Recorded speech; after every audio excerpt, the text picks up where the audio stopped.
అందరికీ వార్తా హెల్త్ కార్యక్రమానికి స్వాగతం. సార్ నమస్తే సార్. సార్ మనం ప్రీవియస్ ఎపిసోడ్‌లో మాట్లాడుకున్నాం. అంటే హోమియోపతి మెడిసిన్ పని చేయాలి అంటే దానికొక లా ఉంటుంది అనని. అవును. అసలు ఏంటలా? ఎలా పనిచేస్తుంది? హోమియోపతి వైద్య విధానం అనేది ఏ విధంగా పనిచేస్తుందంటే, మనకు likes are cured by likes అని చెప్పేసి ఒక సిద్ధాంతం ఉంటది. అంటే ముల్లును ముల్లుతోనే తీయాలని మనం కామన్ లాంగ్వేజ్‌లో యెస్. చెప్పుకోవచ్చు. కానీ అది కూడా ఈక్వలెంట్ అర్థం ఇవ్వలేదు.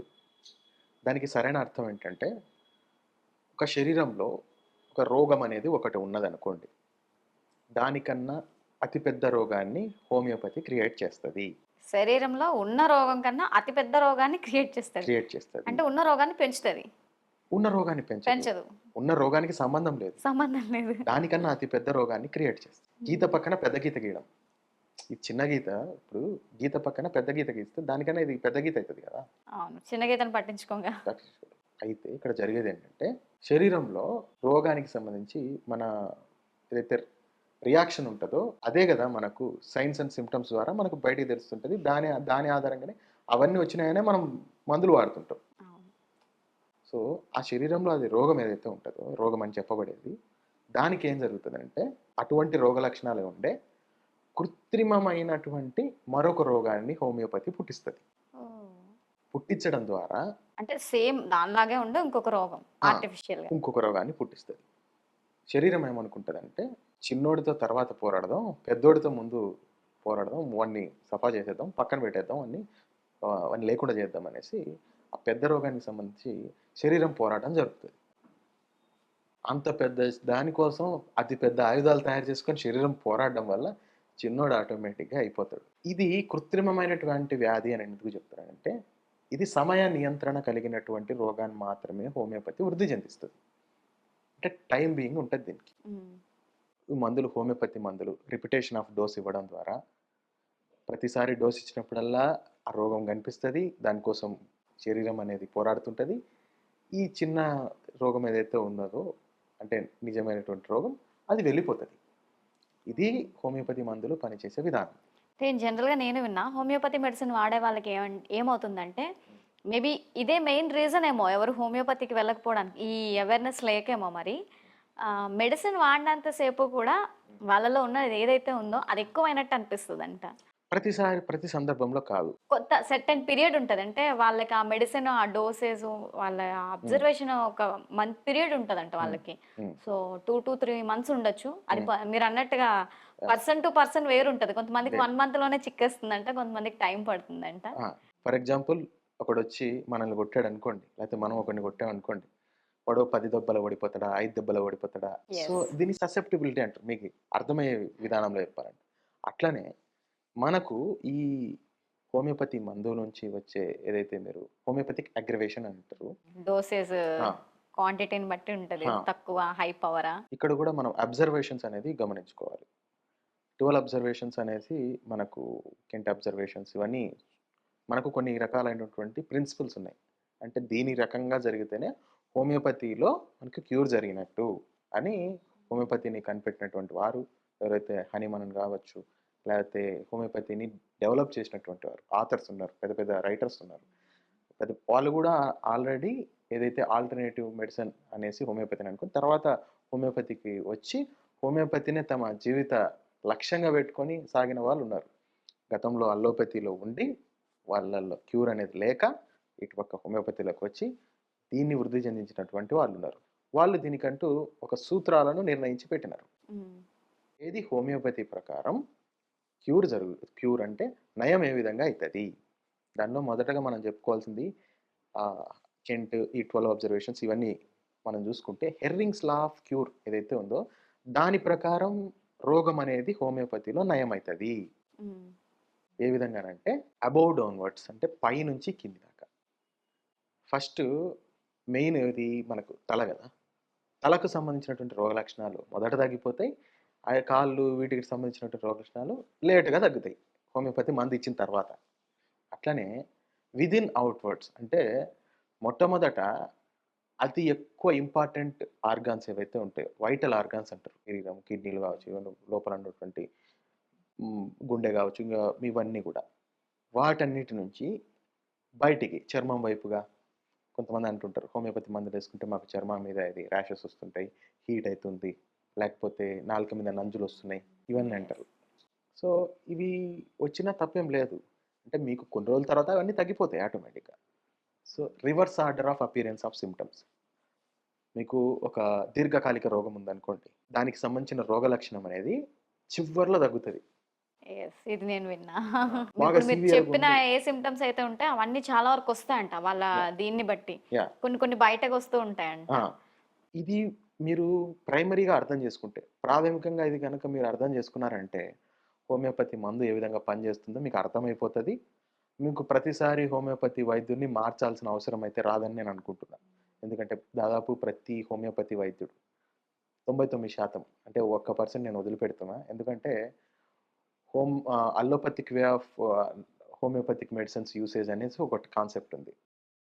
అంటే అల్లోపతి వైద్య విధానంలో ఇప్పుడు వచ్చిన అతి పెద్ద మైనస్ పాయింట్ ఏంటంటే, హోమియోపతి చదివే ఏవైతే విద్యార్థులు ఉంటారో వాళ్ళు ఇంటర్న్‌షిప్ చేసేటప్పుడు గానీ, ఇప్పుడు అలోపతి కాలేజెస్‌లో వాళ్ళకి ఇంటర్న్‌షిప్‌కి వేయడం ద్వారా వీడు కన్‌ఫ్యూజ్ అయిపోతాడు. ఓకే. అక్కడ ఇయ్యాల్సిన మెడిసిన్స్ వేరేటుంటాయి. అవి పనిచేసే తీరు వేరేదుంటది. అదంతా అలోపతి మందు పనిచేస్తుందంటే అది లివర్ మీద పనిచేస్తది. లివర్ మీద పనిచేసిన తర్వాత ఆ లివర్ నుంచి రిలీజ్ అయ్యే ఏదైతే ఉంటాయో టాక్సిన్స్ కావచ్చు, లేకపోతే ఎంజైమ్స్ కావచ్చు, అవి బాడీ మొత్తం స్ప్రెడ్ అయ్యి టార్గెటెడ్ దగ్గర పనిచేస్తాయి. అక్కడ రిసెప్టర్స్ ఏవో ఉంటాయి. అది వాళ్ళ వైద్య విధానం. కానీ హోమియోపతి మందు పనిచేసే వైద్య విధానం ఏంటంటే, నర్వ్ ఎండింగ్స్ మీద పనిచేసి ఆ రిఫ్లెక్స్ అనేది బ్రెయిన్‌కి పంపుతది. బ్రెయిన్‌కి పంపి ఏం చెయ్యాలి అనేది బ్రెయిన్ తోటి నిర్ణయించబడతది. రూట్ కాజ్ మీద పనిచేస్తుంది. బాడీ, ఎక్కడైతే మైండ్, వచ్చిందో. సౌల్ ఈ ట్రినిటీ ఏదైతే ఉంటదో దీని మీద హోమియోపతి అనేది పనిచేస్తది. ఇది అర్థం చేసుకోకుండా ఎవరైతే కొంతమంది వైద్యులున్నారు, నేను అందరిని అని చెప్పను. హోమియోపతి చదువుకుంటూ ఇంటర్న్‌షిప్‌కొచ్చేటప్పటికి ఈ అలోపతి హాస్పిటల్స్‌లోనో, కొన్ని రకాల గవర్నమెంట్ హాస్పిటల్స్‌లో గూడా ఇక్కడ ఉన్న హోమియోపతి వాళ్ళని తీసుకుపోయి అక్కడ వేయడం ద్వారా వాళ్ళతో బలవంతంగానో, లేకపోతే ఇంకొక దగ్గరనో అలోపతి ప్రాక్టీస్ చేపిస్తుంటారు. దీనివల్ల వాడికేమైపోతాడంటే కన్‌ఫ్యూజన్ అయిపోయి వాడు తర్వాత బయటికొచ్చినప్పుడు సరిగ్గా మెడిసిన్ ఇవ్వకపోవచ్చు. అయితే నేను చెప్పొచ్చేదేంటంటే, మీకు హోమియోపతి మందు అనేది ఏ విధంగా పనిచేస్తదో మీకు అర్థమైతే, ప్రతిసారి మీరు హోమియోపతి వైద్యులను మార్చరు. అంటే మెయిన్ ఇది ప్రాబ్లమ్. ఎందుకంటే మనకి అల్లోపతిలో ఇట్లా చిటికేస్తే పోతది ఏదైనా. బట్ హోమియోపతిలో అట్లా కాదు. బట్ వన్స్ పోతదనుకుంటారు. పోతే మళ్ళీ అది రాదు మోస్ట్‌లీ ఇక్కడ 99% కూడా అంటారు. మీరు అలోపతిని నేను తప్పులు పడట్లేదు. కానీ ఇప్పుడు కొన్ని రకాలైనటువంటి ఇప్పుడు పాము కుట్టిందనుకోండి. ఆ టైంలో మేము సిమిలిమం చూసి ఇచ్చేలోపు ఆడు పైకి పోతాడు కాబట్టి ఆ టైంలో పోవాలి. ఇంకోటి సర్జరీస్‌కి అంతటికి కూడా వాళ్ళకే పర్మిషన్స్ ఉన్నాయి. యాక్చువల్లీ బీహెచ్ఎంఎస్ అంటే bachelor of homeo, bachelor of homeopathic medical అంటే సర్జన్ ఉండేది. ఇప్పుడు సిస్టమ్ చేసినారు. ఆ వర్డ్ ఎస్ అనేది అది సర్జన్ అనేది యాక్చువల్‌గా మాకు సిస్టమ్. ఉండేది. దాన్ని హ్మ్. సిస్టమ్ చేసినారు. ఓహ్! సర్జరీ కూడా ఉండేది సర్జరీ కూడా హోమియోపతిలో. ఉండేది. ఎందుకనంటే యాక్చువల్లీ హ్మ్. సర్జరీ హోమియోపతి అవసరం లేదనే చెప్తారు.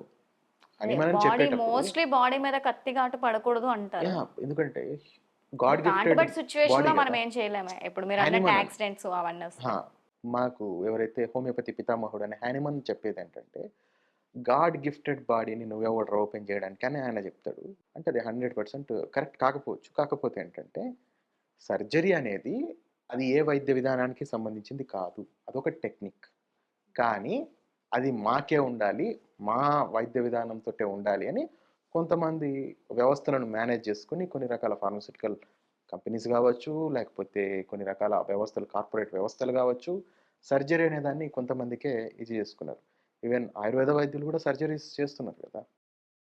మనకి హోమియోపతిక్ మెడిసిన్ అనేది ఏ విధంగా పనిచేస్తది అనేది అర్థం చేసుకుంటే మనకు హోమియోపతి మెడిసిన్ వాడేటప్పుడు నింపాదిగా వాడుకునేదానికి ఒక మానసికమైనటువంటి ఆందోళన లేకుండా ఉండడానికి వెసులుబాటు కలుగుతుంది. అసలు మెయిన్ మెడిసిన్‌కి బేస్ ఏమంటారు మీరు? అంటే ఎట్లా వస్తుంది అసలు ఈ ట్రీట్మెంట్ అసలు? హోమియోపతిక్ మెడిసిన్‌కి బేస్ అంటే మనం మొదట చెప్పుకోవాల్సింది అసలు శరీరంలో రోగం ఎక్కడ మొదలవుతుంది అని. హ్మ్. శరీరంలో రోగం ఎక్కడ మొదలవుతుంది అనే రూట్ కాజ్ అనాలిసిస్ అనేది చేయగలిగితే, అంటే దాన్ని కూకటి వేళ్ళతో తీసేయాలంటారు గదా! రోగాన్ని. ఆ వేర్లనేవి ఎక్కడున్నాయి అనేది అర్థం జేసుకోగలిగితే, వాడికి హోమియోపతి మెడిసిన్ అనేది అర్థమైతది. రోగికి గావచ్చు, డాక్టర్‌కి గావచ్చు. అది అర్థం చేసుకున్నోడు సరైన మెడిసిన్ ఇస్తాడు. సరైన మెడిసిన్ ఇస్తే సరైన క్యూర్ అయితది. హ్మ్. అంతేగాని మనకు కనిపించే రోగ లక్షణాల ఆధారంగానే మనం హోమియోపతిక్ మెడిసిన్ ఇవ్వాలి. కానీ కేవలం రోగ లక్షణాలు తొలగించడం అనేది హోమియోపతి మెడిసిన్ యొక్క ఉద్దేశ్యం కాదు. ఓకే. రోగ లక్షణాలతో పాటు రోగికి స్వాంతన చేకూరాలి. అంటే వాడికి గతంలో ఉన్నటువంటి ఏదైతే ఆరోగ్యమైనటువంటి అనుభూతి ఉంటదో, ఆ ఆరోగ్యమైనటువంటి అనుభూతి తిరిగి పొందగలిగినప్పుడే వాడికి నయమైనట్టు. లేకపోతే రోగం ఇంకా ఉన్నట్టే. అంటే దీనికి డైట్‌కి కూడా సంబంధం ఉందంటారా? అంటే హోమియోపతికి, డైట్‌కి కూడా ఏమైనా సంబంధం ఉందంటారా? హోమియోపతి డైటీషియన్స్ చెప్పేది, లేకపోతే హోమియోపతి వైద్య విధానంలో ఉండే డైటీషియన్స్ చెప్పేదేంటంటే, నీ చుట్టుపక్కల ఏదైతే అతి దగ్గరగా ఏవైతే పండుతున్నాయో అవన్నీ నువ్వు తినుకోవచ్చు హ్యాపీగా. నీకు ఎక్కడో ఇప్పుడు ఈ మధ్య కాలంలో చూస్తుంటే పలానా యాప్రికాట్ తింటే బాగుంటది. పలానా ఇవి డైట్ అలాంటివన్నీ ఏం లేదు. ఎగ్జాంపుల్ చెప్పాలంటే మీకు ఆఫ్రికన్ కంట్రీస్‌లో చూస్తుంటే వాళ్ళకు ఫుడ్ అనేది చాలా తక్కువ దొరుకుతది. అంటే న్యూట్రిషియస్ ఫుడ్. ఈ న్యూట్రిషన్ అనేది కూడా చాలామంది బ్లఫ్ చేస్తున్నటువంటి విధానం అనమాట. వాళ్ళకు చుట్టుపక్కల దొరికే ఏదైతే ఉంటాయో ఆహార పదార్థాలుంటాయో అవే తింటున్నారు. వాళ్ళు ఆరోగ్యకరంగా ఉండగలుగుతున్నారు. కాబట్టి డైట్ అనేది ఇంపార్టెంట్. కాదనడం లేదు. కానీ మోస్ట్ ప్రాసెస్డ్ డైట్ అనేది మోస్ట్ డేంజరస్ డైట్ అనేది మనం తెలుసుకోవాలి. పచ్చివి, తర్వాత ఉడకబెట్టినవి, కాల్చినవి. సో, ఈ విధంగా ఉంటాయి. అంతేగాని డీప్ ఫ్రైలు లేకపోతే బాగా ప్రాసెస్ చేసి అంటే కొన్ని రకాల ఏదైతే ఇప్పుడు ఆయిలేసి ఉడకబెట్టడమో, లేతే ఆయిలేసి చేసేయడమో, దాన్ని మరింత పిండి కొట్టో, లేతే ఇలాంటి కాంప్లికేటెడ్‌గా మనం చేసి అంటే మన నాలుక రుచి కోసం మనం అనుకోని, మనం చేసుకొని, అవి మన శరీరానికి మంచిది కాదు. అవి రోగకారకాలయితాయి మనకు. అంటే మన మనం గట్ హెల్త్ వాడే దెబ్బతీస్తాయి. ప్రతి ఐటెమ్‌లో ఏదో ఒక పోషక విలువ ఉంటుంది కదా! ఖచ్చితంగా. ఖచ్చితంగా ఉంటదండి. హ్మ్. కాకపోతే పోషక విలువలనేటువంటివి యథాపలంగా మనం తీసుకుంటున్నామా? పోషక విలువలు పోకుండా ఆ పోషకాహారం ఓకే. తీసుకుంటున్నామా? విలువలు లేదా పోకుండా. ఆ విలువలు పోగొట్టి దానిలో ఉన్నటువంటి రుచిని మాత్రమే ఆస్వాదిస్తున్నామా? ఇది మనం బేరీ జేసుకోవాలి. అంటే కొన్ని రకాల ఫుడ్ కాంబినేషన్‌లు కలపడం వల్ల కూడా డేంజర్ అంటారా? అంటే ఇప్పుడు మీరు నాకు తప్పకుండా అండి. చెప్తుంటే అర్థమవుతుంది. అవును. అంటే రకరకాలు వేసి, అచ్చేసి, అవును. ఇచ్చేసి నాలుక రుచి కోసం ఏవేవో ప్రయోగాలు చేస్తామని. అవును. ఈ రోజుల్లో చేస్తున్నవయితే అవే. ఖచ్చితంగా ఒకప్పుడు జరుగుతుంది. ఈ ఫుడ్ కాంబినేషన్స్ ఉండేవి కాదు. ఏమేమో వేస్తాము. అవును. పెరుగుతో దేన్నో కలుపుతాము. అవును. పౌడర్‌లేస్తాము. సాస్‌లంటాం, వెనిగర్ అంటాం. హ్మ్. అసలు వెనిగర్ కొన్ని షార్ట్స్‌లో చూస్తే హ్మ్. నాకు ఆ వెనిగర్ షార్ట్స్ ఇన్‌స్టాలో గట్టా చూసినప్పుడు నాకు భయమేసింది. హ్మ్. దీన్నా మేము వాడుతున్నాము, దీన్నా మేము తింటున్నాం అని. Yeah! The most processed food అంటే ఇక్కడ మనం తెలుసుకోవాల్సిన విషయం ఏంటంటే, మన శరీరానికి అది తినడం వల్ల ఉపయోగం ఉందా? ఓకే. ఏదైనా పదార్థం తినేటప్పుడు మన శరీరానికి ఇది తినడం వల్ల ఉపయోగం ఎంత?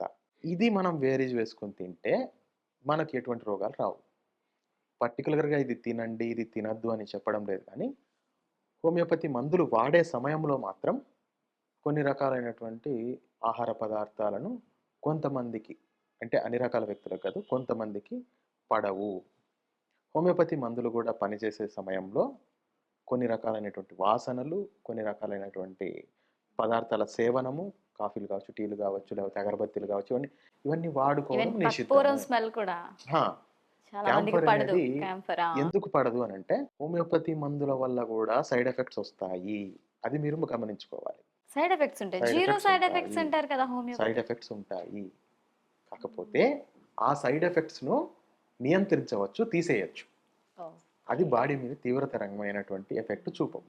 ఎలా చేయాలి దానికనంటే, ఇప్పుడు మీరైతే చెప్పినారో కాఫీ అనే చెప్తున్నారు. దానికి సంబంధించి హోమియోలో ఒక మెడిసిన్ ఉంది. కాఫీ అక్రూడా అని జెప్పేసి. ఓకే. అది ఒక యాంటిడోట్ అన్నమాట. ఏదైనా మెడిసిన్ దానికి సంబంధించి యాంటిడోట్స్ ఇస్తది. అది క్యాంఫర్ అని జెప్పారు.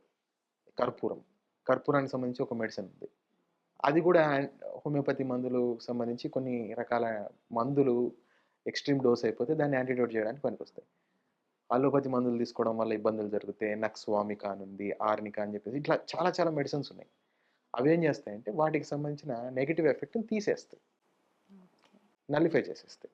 సో, అందువల్ల ఏంటంటే అవి కూడా హోమియోపతిలో కాదేది కవితకు అనర్హం అన్నట్టు కాదేది మెడిసిన్‌కి అనర్హం. ప్రకృతిలో ఉండే ప్రతి ఒక్కటి వైద్యంలో ఉపయోగపడుతుందని హోమియోపతి నమ్ముతది.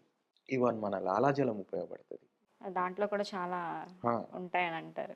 రాబిస్‌కు సంబంధించి హోమియోపతిలో ఒక మెడిసిన్ ఉన్నది. లైసిన్ అని చెప్పేసి. అది దేని నుంచి తీస్తారని అంటే, రాబీస్ వచ్చినటువంటి కుక్క ఏదైతే ఉందో, అది స్రవించే లాలాజలం నుంచి తీస్తారు. ఓహ్! హ్మ్. కాబట్టి మీ ఎందుకు హోమియోపతి మందుల్లో వాడేటప్పుడు కొన్ని రకాల పదార్థాలు వాడొద్దంటారంటే, దానిలో ఉన్నటువంటి మెడిసినల్ ప్రాపర్టీ కావచ్చు, డ్రగ్ ప్రాపర్టీ కావచ్చు, నిలిపివేస్తది. హోమియోపతి మందు పనిచేసే విధానాన్ని నిలిపివేస్తది. లేదనంటే మెయింటైనింగ్ కాజ్ అని ఒకటుంటది. హ్మ్. ఇప్పుడు సిగరెట్ తాగుతుంటాడు. వాడికి ట్యూబర్‌కులోసో లేకపోతే ఏదో క్రానిక్ అబ్స్ట్రక్టివ్ పల్మనరీ డిసీసో ఏదో ఒకటుంటది. అది క్యూర్ గావాలి, సిగరెట్ తాగుతుండాలంటే కుదరదు గదా! హ్మ్. సిగరెట్‌లో ఉన్నటువంటి టార్ గావచ్చు, లేకపోతే నికోటిన్ గావచ్చు, అబ్స్ట్రక్ట్ చేస్తుంటది కదా! సో, అట్లా మెయింటైనింగ్ కాజ్ తీసేసి, మనం మెడిసిన్ వాడుకోండి అని చెప్తుంటాం.